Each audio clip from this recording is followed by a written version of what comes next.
Greetings! Welcome to Ride the Wind. I'm Dr. Darren Coe. I'm 55 years old,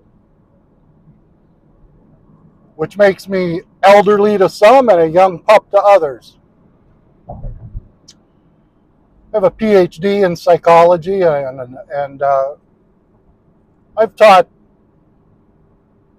psychology at the university level. I did some research in the areas of in-ring psychology of pro wrestling, and that's an area I still love to talk about and think about. And so this podcast is going to be basically my personal thoughts on a weekly basis of stuff I love to talk about, stuff I love to think about, just stuff and things in the universe. I'm also a born-again Christian, and I like to talk about my faith. I like to talk about Christianity, and I like to talk about my thoughts on doctrine and theology, as weird as they are. Things that I like to talk about are pro wrestling, of course. I've been a pro wrestling fan since about 1978, and I'm 55 years old. And I like to talk about strongman, the sport of strongman. Why? Because I compete in it at the amateur and very local level, and I'm not very good at it, but it's one of the funner things I like to do. I don't really care about winning at this point in my life. And I'm old and I hurt, so I can't train as hard as some of the young cats. But, I do my thing and have fun. I like bodybuilding. I like to follow bodybuilding. The Olympia's coming up here in 3 weeks. I'm not a bodybuilder. I'm not even close to a bodybuilder. Instead of a six-pack, I got like a 2-liter. Oh, yeah, that's an old school joke. Anyway, I like to talk about bodybuilding, and we will definitely be chatting about bodybuilding. There's just a whole world of stuff out there to talk about. I like to talk about psychology at times, particularly wrestling psychology, pro wrestling psychology. I like to watch pro wrestling, but I don't really like today's product. I like to sit and watch an hour and a half of Georgia Championship Wrestling from 1982. That's my wrestling, no, that's not true. I used to love the wrestling product, even up till a couple of years ago. But at some point, the new product, to me, it got a little boring. I'm not sure why. Maybe it's just 30 plus years of watching stuff. I don't know. I used to watch so much wrestling that it was like 1 or 2 wrestling promotions a day. So I would watch WWE, all of their shows, except maybe Superstars. And I would watch AEW, all of their shows, including their YouTube show when it was on. And actually, I really enjoyed their YouTube show, almost more than Dynamite or Collision. I also used to watch Major League Wrestling. And I used to watch AAA before they got like super corporatized. And I won't watch them now that they're a product of the WWE or an asset of the WWE. And I watched a lot of Lucha Underground when it was on TV. Sometimes I feel sad that it went off, but it was better for the wrestlers because they weren't getting paid and they needed a opportunity to go somewhere where they could get paid. Anyway,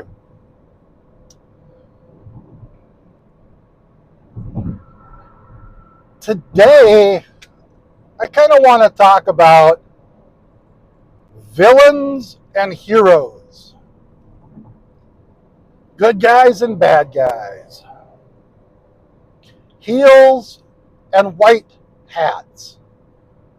And as we know them now, heels and baby faces. One of the things I don't understand, or how can I say this? One of the things I don't understand in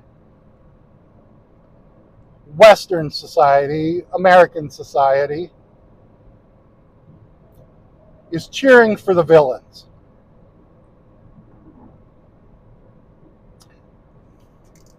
And there have always been icons. There have always been pro wrestlers. And there have always been people in culture who were not very nice people, but we would still cheer for them.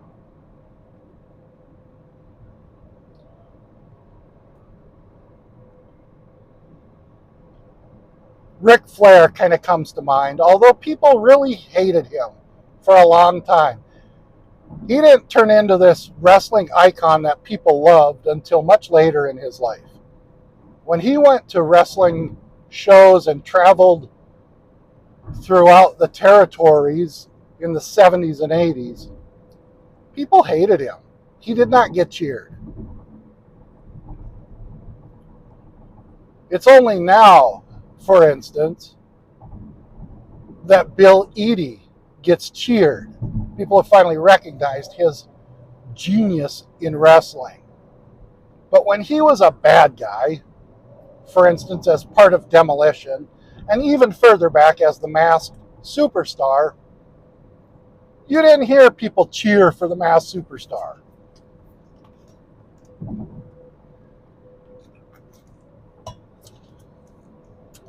Back in the day, the villain was the villain. The heel was the heel. And the good guy was the good guy.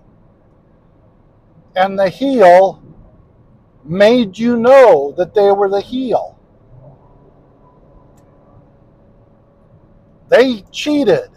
They did mean things. They were bad. They showed no mercy. For instance, Maniac Mark Lewin, also known as the Purple Haze, also known as just Mark Lewin. When he was a bad guy, when he was a heel, there were many times he wouldn't allow the good guy to be pinned. He would pretend to pin him and then pull him up so that he could persecute him some more, so that he could hurt him some more. He did a lot of squash matches like that, in which he came out and didn't just beat the guy. Now when you do squash matches, they just go out and run over him and they're done. Ta-da! But back in the day, they used those squash matches to show how bad they were. Things like purposely trying to draw blood. That's another thing. Blood was used to show how bad a person was. It was always, usually, it was always the babyface that first showed color. And then upon their return, upon their coming back, basically doing the Dusty Rhodes, then the bad guy would get a little color. But good guys, they didn't break the rules until the bad guy did something to where it would be morally okay to do bad things. Pro wrestling used to be And it still is essentially about morality. Now, before that, it was about taking advantage of people. If you go back in the history of pro wrestling, of course, into the Carney days, it was about making money from people. And they figured out that they could make money by using morality to keep people coming back. And so wrestling evolved into this moral dance of violence. And there were templates for it. The bad guy only did nice things if it was for another bad guy. The bad guy only did nice things if they were turning into a good guy. And that's a legitimate story arc, the redemption arc.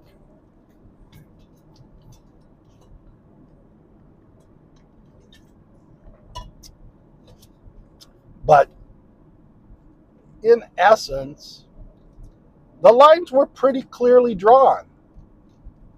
Bad guys poked people in the eyes. Bad guys kicked people in the groin. Bad guys pulled hair. Bad guys wasted time outside the ring.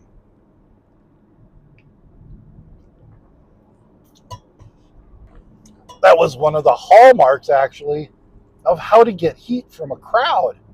If you go back and watch 70s and 80s wrestling, bad guys were continually wasting time.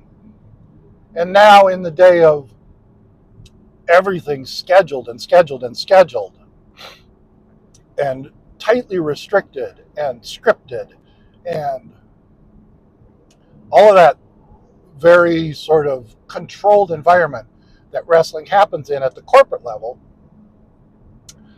you can't get some of these bad guy behaviors unless they just decide to do it within the 3 minutes that they get. But to get heat, you would piss off the crowd by wasting time. They're there to see a match. They want to see you get your comeuppance. They want to see the good guy get beat bad because he does awful. They want to see the bad guy get beat because he does awful things.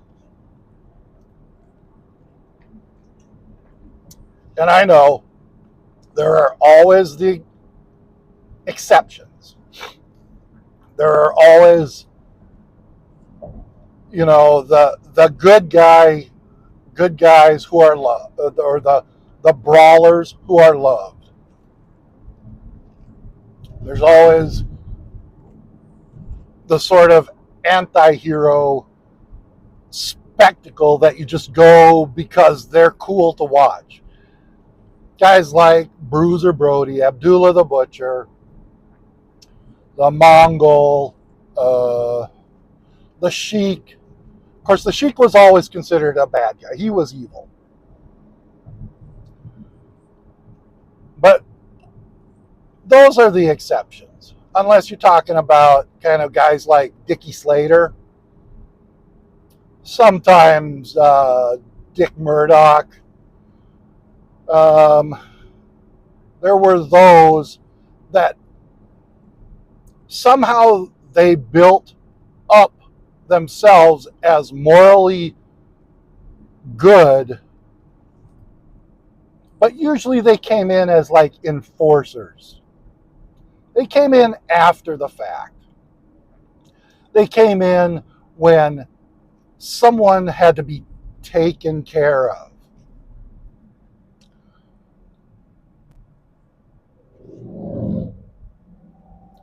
At its core, the good guys followed the rules. The good guys helped people out. The good guys banded together in camaraderie.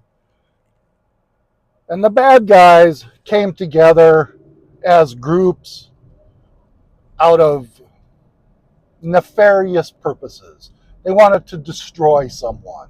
They had a common enemy.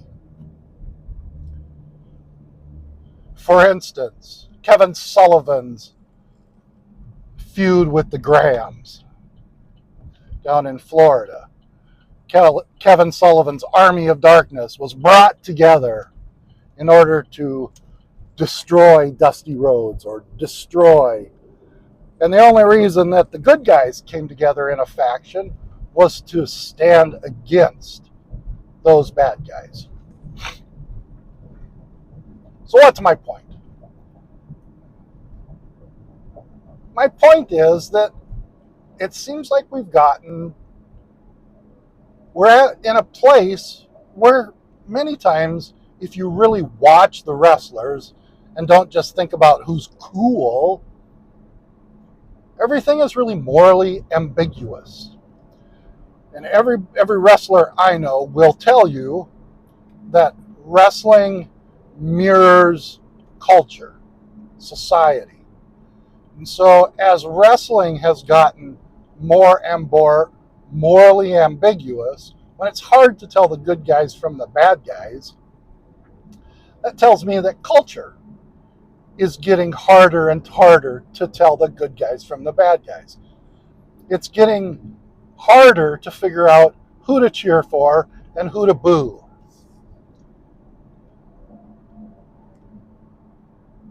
It used to be that in society, basically, and we're not going to do a deep dive, but basically, you looked up to the people that followed and enforced and stood up for the rules, moral rightness based on a code. So, for instance, the moral codes of Christianity. You stood up for and you supported. If you didn't support Christianity, but you stood up for moral rightness and moral ethics. And people that stood for those things, you supported them. And the bad guys were those that broke the rules, those that did things that appeared nefarious.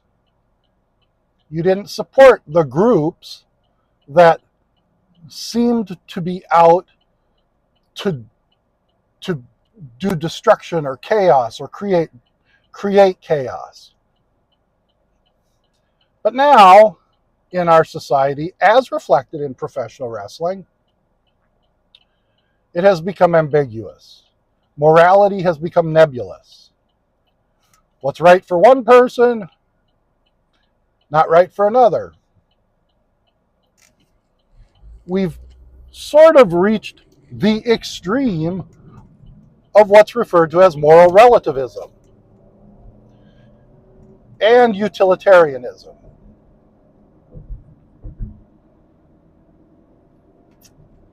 But that's getting a little too far into where So let's get back to wrestling. What I would like to see in pro wrestling is I would really like to see a return to not necessarily the good old days, but something that's a little less ambiguous.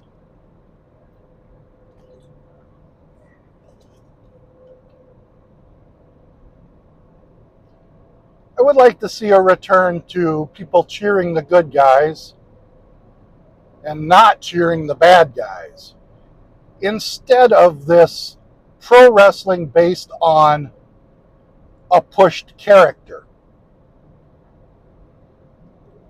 So we cheer for Roman Reigns, even though he's a good guy, he's a bad guy, he does bad things, he breaks rules, he does good things, he scowls a lot, and then he smiles. He's morally ambiguous, dependent on certain factors. So we cheer the character instead of what they represent morally. We cheer for bad guys. And we don't cheer for the good guys. Part of me wants to think that maybe it's because good guys are boring and the bad guys represent unpredictableness, adrenaline. Bad guys represent maybe living on the edge a little bit. And I think maybe people are bored. Maybe they see bad guys as representing the inner parts of them that they would like to express, but they are stuck living in a social world where they have to follow rules and be righteous? I don't know. I would really like to see wrestling go back to sort of a moral compass focus instead of this cult of personality. Where when you watch a match, the only reason you know who's the good guy and who's the bad guy is because they've told you, I'm the good guy, I'm the bad guy. It's not by actions.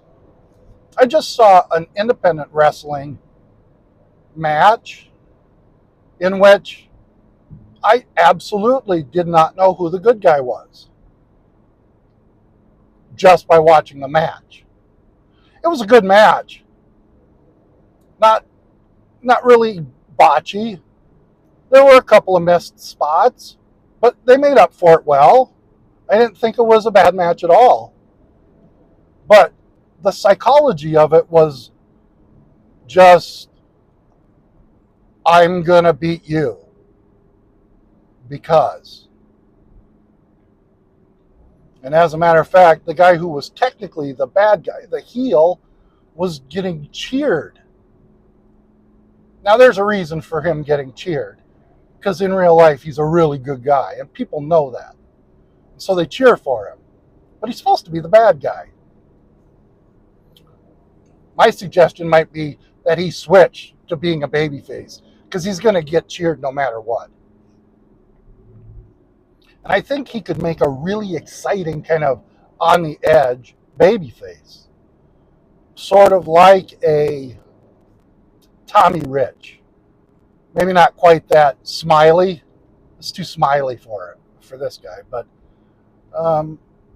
maybe he could be like a Mr. Wrestling 2, who's very intense. Or even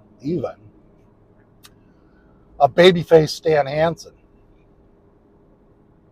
Yeah, that will work good. Where Stan Hansen was a dude that he kind of transcended the behavior of morality, and he was more,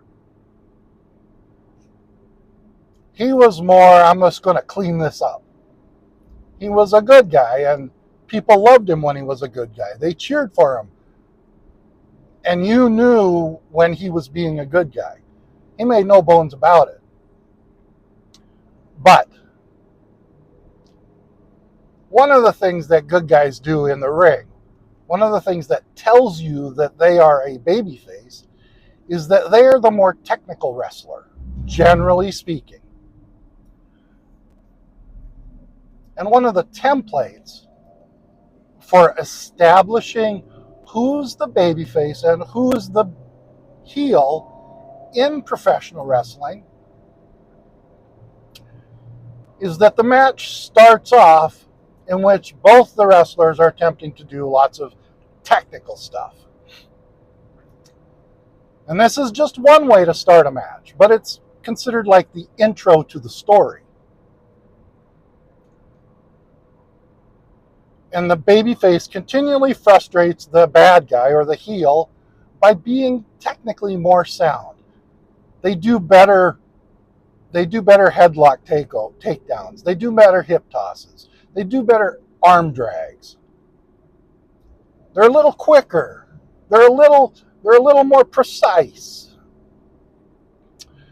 And the bad guy, and they cause a little more pain with their arm locks and their wrist locks and their hammer locks. They do better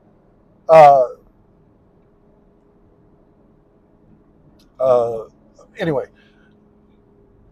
And at some point, the heel gets fed up and decides just to crack the dude in the nose. Usually it happens either as they're standing up, when they're being held in an arm bar, or on the ropes, or they're just coming out of a headlock. And they're like, forget it. I'm going to beat this guy however I can. I'm not, and thus establishing that they're the first one to become violent. They're the first one to be overtly aggressive. They're the first one to get frustrated and try to just beat somebody. That then gives the baby face the opportunity, or releases them to begin to use some of those closed fist tactics. That's what I would call them, you know. Although they only go so far, because once they realize that they're going to get beat, even though they're being non-technical, then the bad guy starts like overtly breaking rules. They will poke in the eyes, scrape the eyes, rake the back. They will not break clean. They will pull hair. They will do knife hands to the throat. That's a classic one. And they'll use the hard cam, and they'll use where the audiences are to show the audience that they're breaking rules, while using the ref, like, you know, the ref then is hidden, or it's hidden from the ref. You know, the ref knows where to go. They place themselves where they can't see. And thus, the heel gets away with all those things. And that's why they're heels. And that's how you know you should be able to, in my opinion, you should be able to watch a match not knowing anything about either of the dudes in the match and tell who's the good guy and who's the bad guy. I know that's not modern wrestling, and a lot of people think that's kind of boring. And I know you will tell me that there are a lot of exceptions to that sort of template, that your move set is dictated by your character. But I think it allowed people to get more immersive. It was one way to keep kayfabe. And kayfabe is in the toilet now, of course. We know it doesn't exist in traditional form. I have an opinion on that. I'm not going to talk about it right now. There is still kayfabe.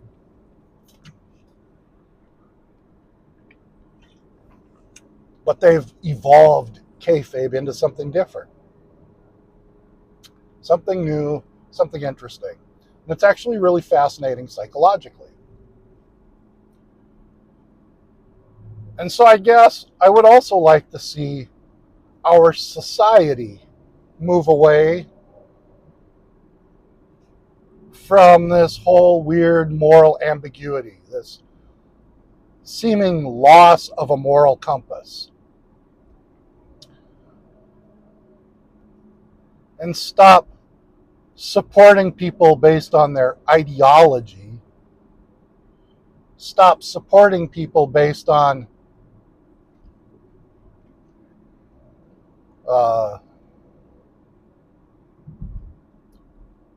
your ideology. Stop supporting, but start supporting people that are actually nice people, are good people. And I know that's a really subjective term, but honestly, I think when a person is a good person, you know they're a good person.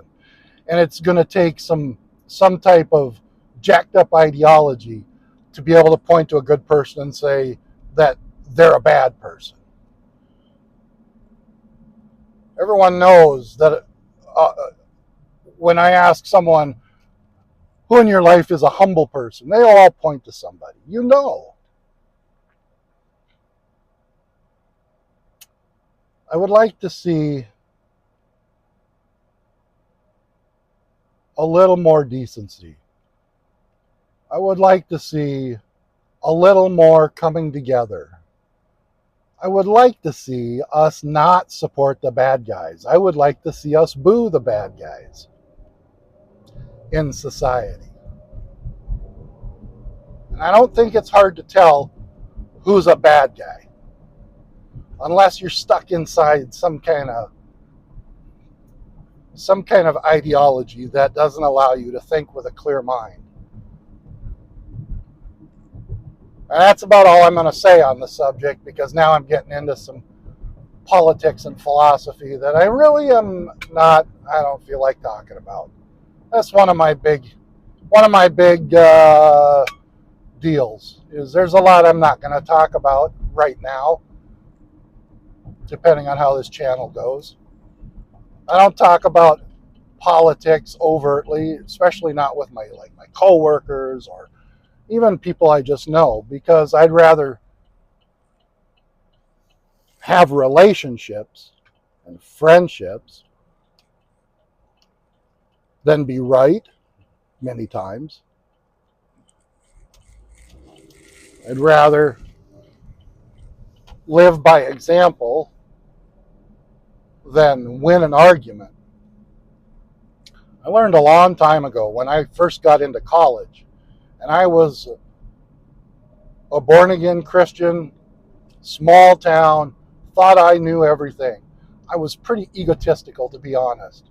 And I discovered that arguing leads nowhere but to hurt feelings. Debate can be good, but you got to know how to do it. And there's not a lot of people that understand how to debate and still be friends. Anyway, my drive is about done. The wind has calmed down, so to speak. And so we're done riding the wind for today. Peace.